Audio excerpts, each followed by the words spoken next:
It's your boy Pop with Prince of Pain Radio, putting on people radio worldwide on iHeartRadio, Spotify Premium.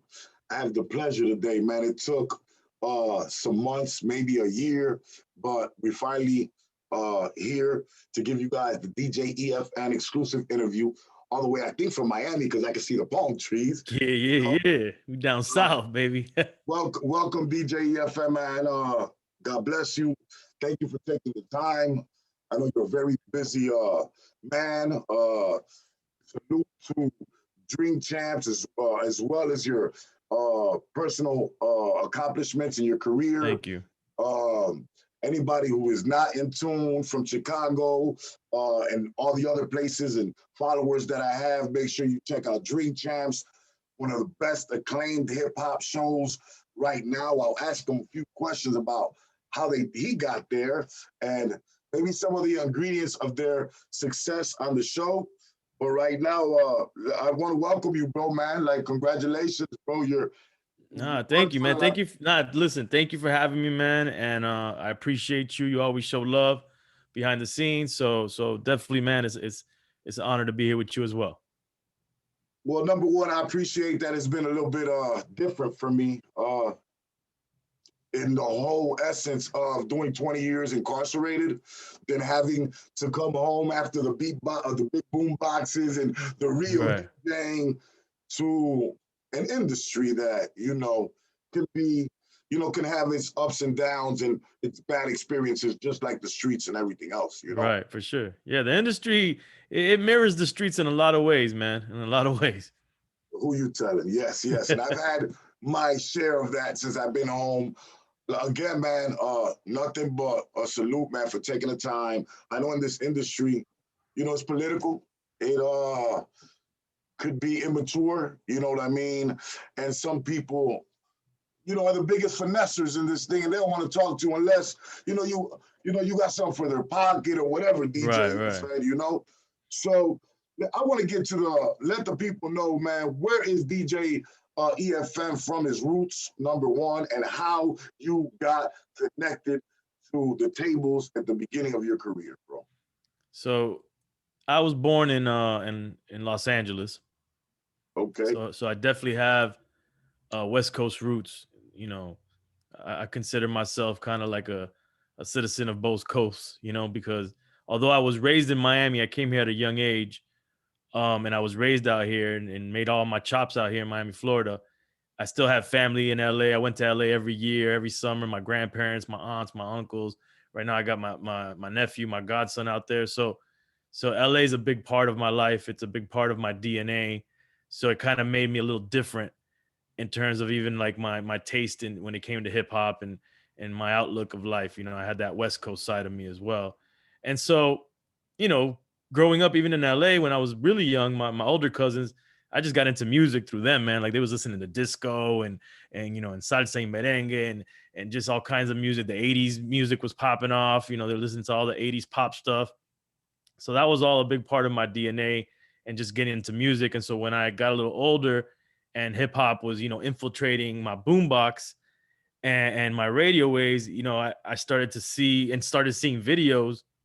I would see the DJ and I was like, man, that's the dude right there.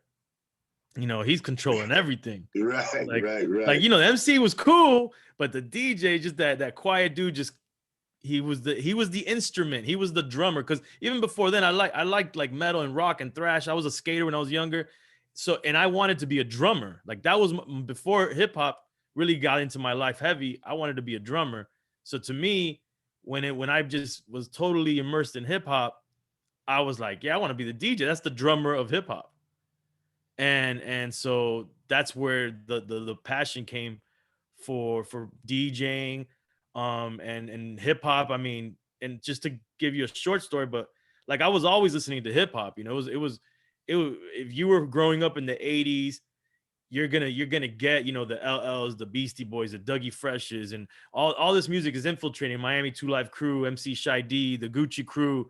So but it was when NWA and Public Enemy like really hit the scene hard, at least got to my, earwaves. That was the two groups that really like solidified for me, like that passion, that anger, like everything there. I was like, yo, this is powerful.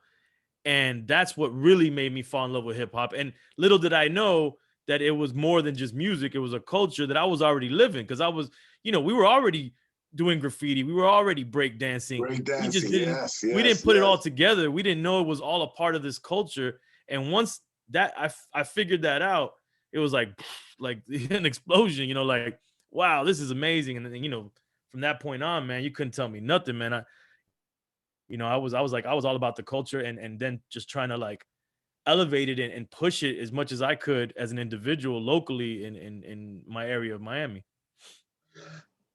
There's my show is all about awareness, empowerment, education, and culture. We saw sit up, yeah, with the hip hop gas, and we do with 420 friendly out here.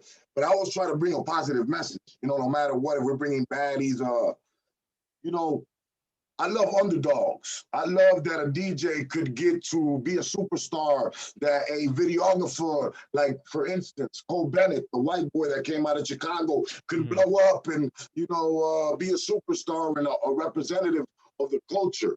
Um, Right. you sit at a high place, DJ EFN. I don't think sometimes us as ourselves, we look like from the outside in and we just kind of look, from the outside in and we just look from the inside out.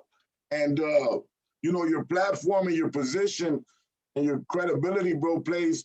You got a lot of Latino or young artists, a lot of people in the culture that look for the game, that look for the experience and for the knowledge that you guys, you and Nori provide. You know what I'm Right. saying? How does it feel to, by fucking having a good time and loving what you do all your life, to finally really be accomplished, man, as a representative and spokesman for the game that we love? I mean, it feels great. I just try not to think about it too much because I don't want to get in my own head, and it doesn't serve me it doesn't serve me in a positive manner to think of myself bigger than anything else other than what I'm doing, what my job is, and to stay humble, and just know that, you could be on top 1 minute and you could be back at the bottom at any given minute. The whole thing is surviving, those ups and downs. And I've done that since I started my career in 93, right out of high school with my crew. I've seen it all, done it all, been a part of every aspect of the culture and in the industry. And mind you, people got to understand there's the industry and then there's the culture. Those are two different things that Oh, intersect, but they're yes, totally different things. yes. And I've dealt with, all aspects of that. So I mean, it feels good though, because I just started as a kid that wanted to put on for Miami, Florida's hip hop scene.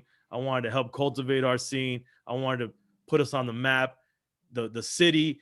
I wanted to put it down for Latinos as well, for my crew, Crazy Hood, and for us to do that and then some on a bigger scale to impact the global culture of hip hop. That, I couldn't ask for anything else, man. Like at the end of the day, no one could take that away, and I'm very proud of it.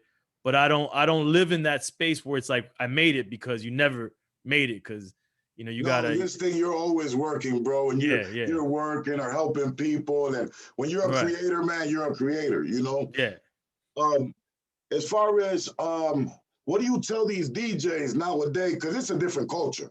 yeah, yeah, yeah. They're not pulling out 1200s and really, and the vinyl, and they're not coming up on the mixtape game. Right. Well, before what you tell these young DJs on maybe how to get involved in the industry if they've never done it yet. Who were some of the original? I know you had your own mixtape projects. I heard. Yeah. Who were some of the main artists that you featured when you first started getting the mixtape game? Oh, I mean, man, when I started to really, like, I had my first series that I would put out that was just for my neighborhood, for the hood. I would just give it to my homies and stuff and make a mixtape for them, and that was cool. And that didn't really have, that had, whatever the music that was out at the time. But when I had the opportunity to expand on that series and really put on for the city, and I was able to get national artists to get on these mixtapes. One of the first artists that national at the time that was really popping was Nori. Dory? He Okay. came that, I mean, besides the music that I was playing, like the records that I had, I'm talking about that did like a freestyle for me, or did stuff Didn't you like. have Pitbull? Oh Didn't you yeah, have- yeah. But at the time, Yeah, the thing is, at the okay, time, okay. Pitt wasn't Pitbull. Okay. So Yeah. that's what I'm trying to say. Like when I'm putting Pitbull on a mixtape, he's not known yet. Right. He's not a Pitbull He's yet. the kid. He's the kid out of Right. Miami that he's just jumping on the mixtapes, and I'm Probably- trying to help him out. You're probably Huh? helping him. You're probably helping him more at the time than he's helping you. Oh, I mean, at the time, 100% for sure, 100% Yes, at the yes, time. yes. But then you had some these national artists like a Nori. That I used to have a store called Crazy Goods, and I would have artists come through and do in stores, and I had like Cool G Rap and Nori, and we had like Clue came through as a DJ, and we had like different artists, John Forte, Dead Prez, and I would have these dudes do freestyles on my mixtapes, and I would go and straight bum rush them at conferences, at music conferences, and post up in the hotel lobby and Working. and just Working. run up on them with 10 of my boys, Crazy Hood, like, yo, we got the 4-track, the microphone, the headphones, the track. Yo, I need you to drop a freestyle. And if they second guessed it, we looked at them like, you gonna second guess this right now? This is hip hop, baby. We gotta do what we gotta do right now. That's dope. That's dope. So I was able to get so many artists at the time. I mean, you name them. Like from that mid 90s era on, I had almost everybody. But Nori was pivotal because he was one of the first ones that was consistent. Like once he jumped on the first mixtape he was almost on every single mixtape.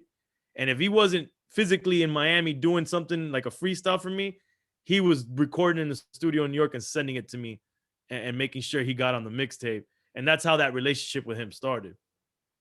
Nice. So that's where you and Nori picked up? Yeah. That was how in 97, he stopped by my store. He was doing the promo run for Capone Noriega. Capone was locked up, so it was Nori by himself. Okay. And then the promoter, who's my homie, Phil the Mayor, who people know live on Sundays. He's the promoter for that. He brought him through my store.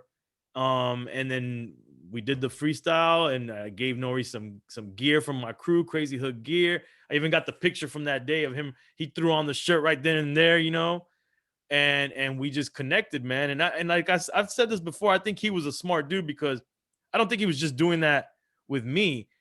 Any city he went to, he was making a connection with the local DJs and the local crews, so that he had people in every city, that was taking care of him and looking out, and kind of like a street team for him in every city that had love for him. And the difference between him and I is that I was very aggressive about making sure that we both helped each other. It wasn't just one way, and we maintained that relationship. So, okay. And when because you guys, you brought it up, you brought Nori up, and so this whole long connection group of you guys became jammed. When did you guys notice about, oh, wait a minute, we got a fucking chemistry here. Let's put this fucking idea of Drink Champs together? I mean, well, so there's a long story, and I'm gonna try to like make it a shorter one for the sake of condensing it for the show. I was gonna get to that later, but I thought since we're already talking about it. Yeah. So we worked a lot. Like he had my group at the time. I had a group called The All, and we went on tour. He let us open up for him, and I did his first show in Miami as a solo artist when he put out the NORE album. My crew, we promoted that show. We brought him down. Then he had me help him do the Capone home show when Pone got out of prison. His first show was in Miami, his first official show. And I put that together. So we were working a lot. And whenever I would go to New York, I was hanging with Dugged Out Militainment. Whenever he's in Miami, he's hanging out with Crazy Hood Productions. And so what happens is eventually he moves to Miami. And this is after he did the reggaeton album. And I was never a big reggaeton fan. Like that wasn't my thing, No, you were with okay. So he knew that, and he was like, yo, E. I find that ironic, DJ EFN, because you in fucking Miami. I mean, dude, I was just a diehard hip hop head trying to, dope. Okay. Fight, and trying to get respect for Latinos in hip hop, I'm like, and then reggaeton came, I was like, this is setting us back. Okay. that's respect for what reggaeton's done, but it wasn't my cup of tea, and he knew that. So when he came to Miami, he's like, "Yo, E, bring me back to hip hop," and I'm paraphrasing, but he basically was like, "Yo, E, I know you're the diehard hip hop head. Let's go. Let's get back to hip hop." And he started recording out of my studio 24/7. And then in those studio sessions, he drinking, he's smoking. My crew were always big drinkers, drinking Bacardi and vodka, whatever, just getting drunk all the time, studio session shit. Right. And so we started to do a show on Sirius XM, well, on XM before they even merged. Shout out to Leo G, 66 Raw. He put us down. He said, "Yo, you guys want to do a show?" So we did this pre-recorded show once a week that was on XM, and then it was on Sirius XM. It lasted for like 2 or 3 years, and it looked and sounded like Drink Champs. You and Nori? Yeah, me and Nori. You Nori, okay. Yeah, and out of my studio. What was the name of it? Out of my studio here in Kendall. It was called Militainment Crazy Raw Radio. Nori. Okay. You heard me? Militainment Crazy Raw Radio. Nori wanted to name it. Everybody's naming the fucking name of the shit. Okay. So we did that, and then we stopped, and because he went on the road, and I was managing this group Mayday, and I went on the road, and so I was trying to figure out a way we could do something like that again, and I got put onto podcasting. My homie Godfrey, Dominican homie from around here, he's a big he does a gaming podcast. So he was like, "Yo, E, you should do a podcast with Nori of what you was doing already." And long story short, I was putting Nori onto it. He wasn't ready. It took a couple years. I had the name Drink Champs already because we were saying that in the studio already. Me and the crew and Nori would all be like, "You're not a drink champ if you couldn't handle your liquor." So I liked it. I held that name. I grabbed the .com, grabbed the Twitter, grabbed the Instagram when it was available. I copywrote the bitch. I made a logo with my homie Scam. And when Nori was ready to do the podcast, like, "Yo, I got the name, Drink Champs." He's like, "All right, fuck it, let's go." And then the rest is history. Well, you know what? Congratulations, bro, because you guys, you created it and Nori started something that is phenomenal. No. You know, it's phenomenal. Nori was made for this. Yeah, he was made for this. Well, he's dope. Yeah, I mean, I watched the interviews. They're great questions. You guys get guys drunk, which is a great sauce, I'm sure, to the truth serum and making these guys really come out. Right. It was genius, bro, and it's pretty authentic. I do have a question from Chicago. This is gonna throw you off. This ain't got nothing to do with probably you think some shit I'm gonna ask me.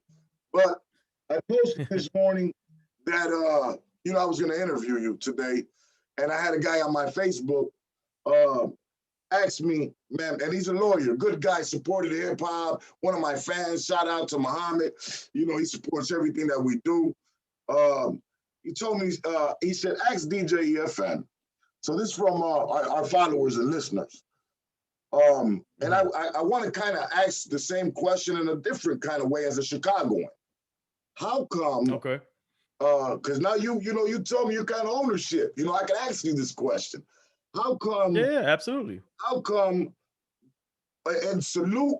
Don't take this the wrong way from me. Salute to everybody you guys that brought up there and appreciated and bigged up. You know what I'm saying? I already know where you're going with this. Let me hear the. I already know. It's just a Chicago question. No, it's not where you think I'm going. Yeah. They want to know, bro, how come they haven't seen Twista? They haven't seen Cold Hard. They haven't seen Crucial Conflict. They haven't seen Little Durk yet. And other Chicago pioneers or superstars that, haven't been appreciated yet. And what's missing for Chicago to make that connection to celebrate some of these goats that are goats too? That's the question. Right. No, and I'll tell you this, it's pretty simple, actually. I mean, look, we've been having conversations with Twista since day one of Drink Champs. Yeah. Okay. And Common, and even we almost had Kanye. And so it's not that we are saying no to any specific region. Like, even for me, like, I want more West Coast cats. If I could bring you Crucial Conflict as a whole group to Drink Champs, do you mess with Crucial Conflict? Yeah, absolutely. They're legends. I got songs with Cold Hard. I'm with him on 2-3 times a week. I could make that happen, man. If you ever wanted the whole Crucial Conflict Nah, that Uh, would be legendary. yes, even Twister. That was I don't know if you guys are in touch. I mean, I mess with his yeah. manager, Raw.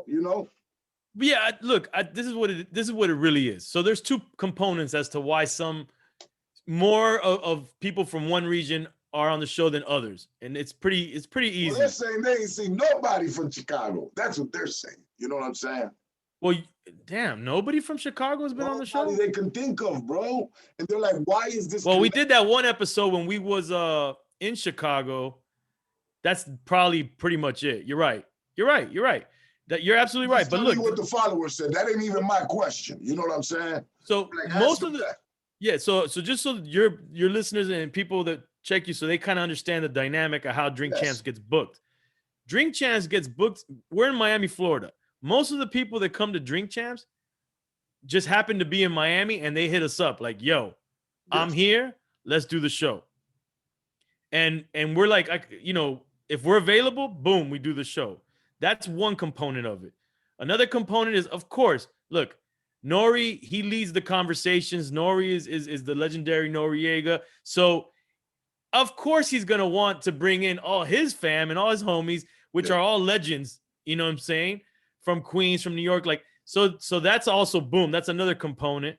Right. And then the third thing, which is the same as the first, kind of, is that I talk to people all the time about being on Drink Champs, but we don't do the travel part of it.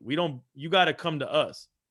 Man, look, anybody that's listening, you artists, you already know. If you're grinding in this, you're supposed to book your own ARNBB and get there yourself anyway for a platform like that anyway. So I know. Yeah, I mean, look, don't get me wrong. If had we had a different deal structure and we ended up having budgets for travel, then it'd be a different game. But we never did that, so we're not going to start to do that.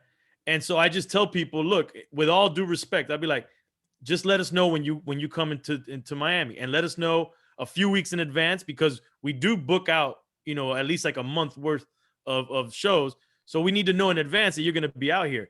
And that's the way that usually people get booked on the show. But, so you think about it, the further out you go, the less of those artists you start to see on Drink Champs, because it becomes a geographic thing. Like, they not really coming to Miami like that.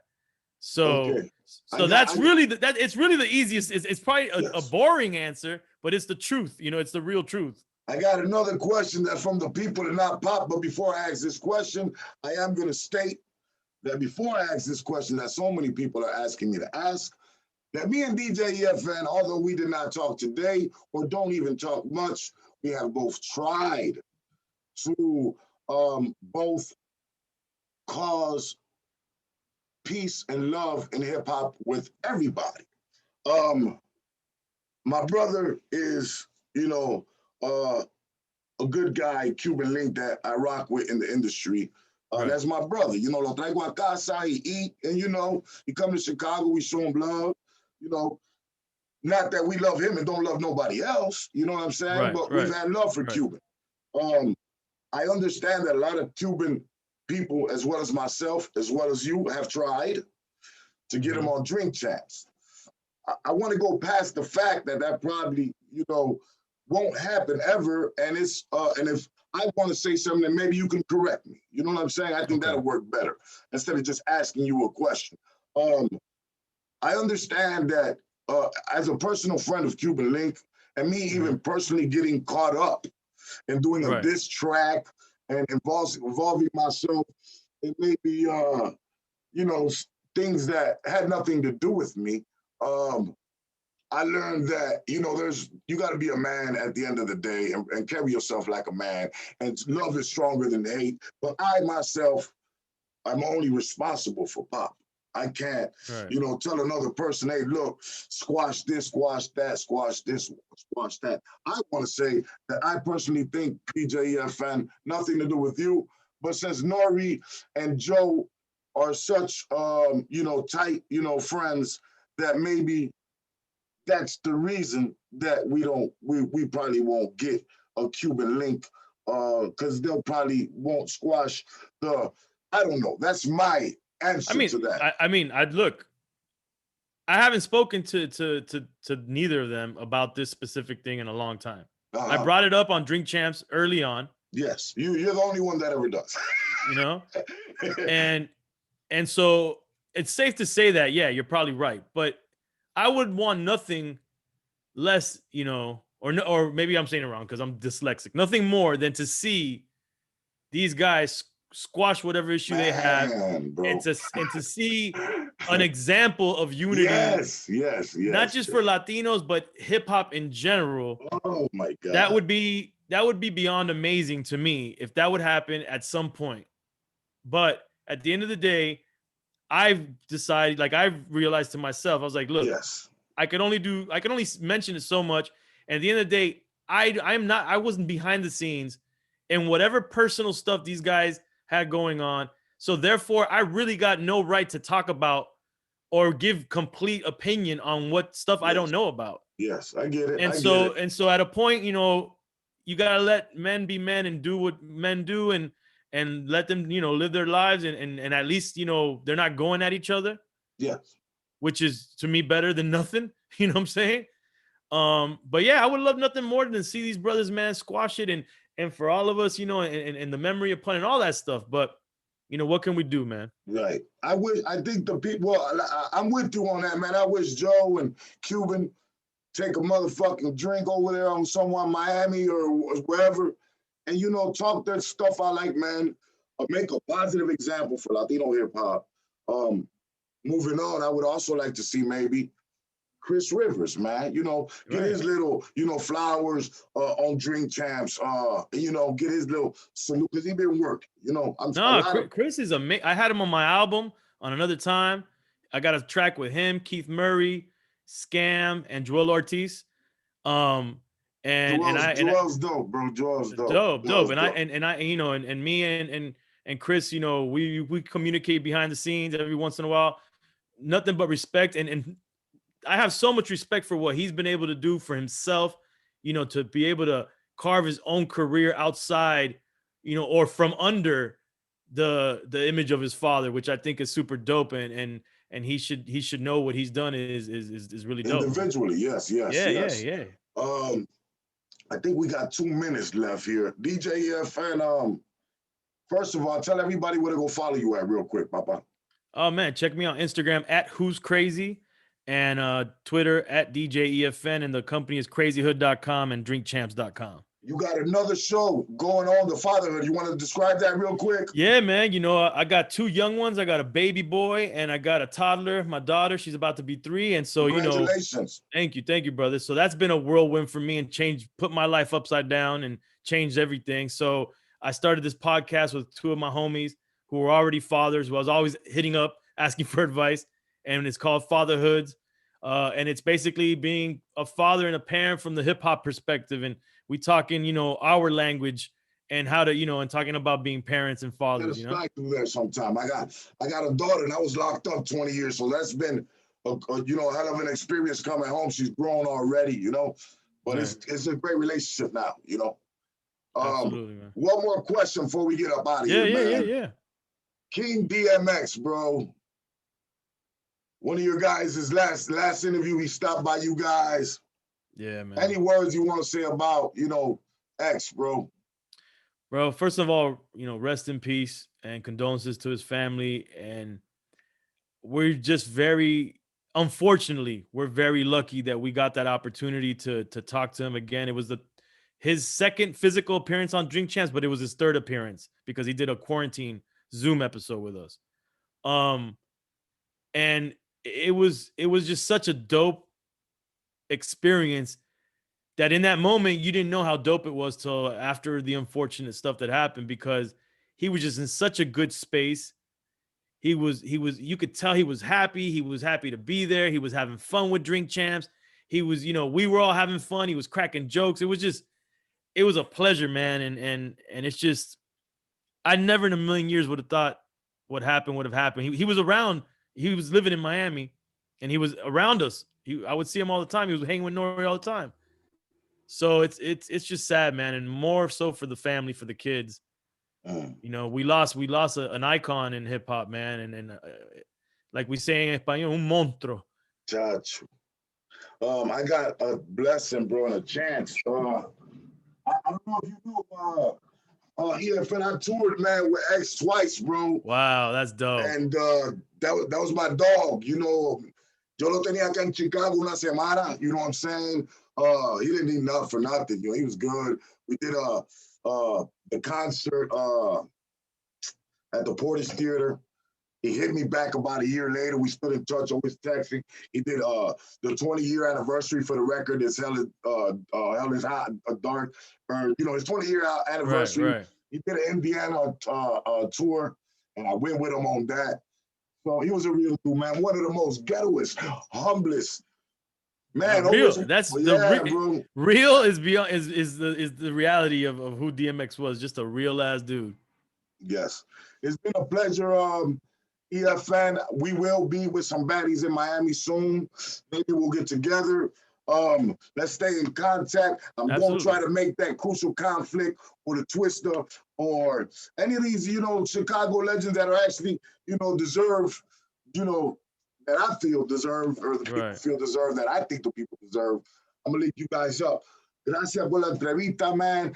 It's been a pleasure. Support Pop Radio Worldwide, iHeartRadio, Spotify Premium, right here with my man DJ EFN exclusive. Shout out Chicago, man. Shout out Miami. And you heard what he said, man. Latino unity and hip hop love, man. We need more of that. You know what I'm saying? Yeah. It's an industry, and then there's the passion and love of music, man, and the business. Don't get those mixed up. Thank you, DJ EFN. My pleasure, homie, man. Take it easy, man. Thank you for having me, brother. Love, bro. Peace to you, man.